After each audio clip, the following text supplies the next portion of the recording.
mi ma bấm tay cũng được. 2 3 mi mi mi ma lên mi ma lên mi ma lên mi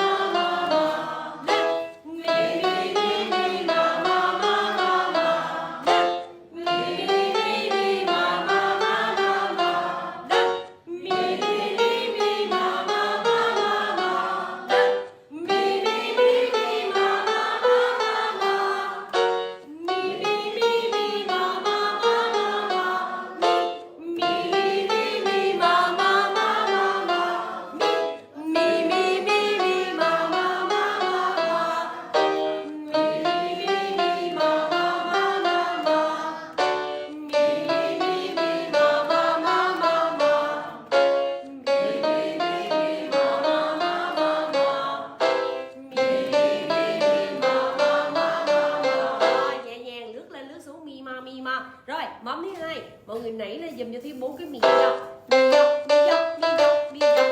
bên đây là ho.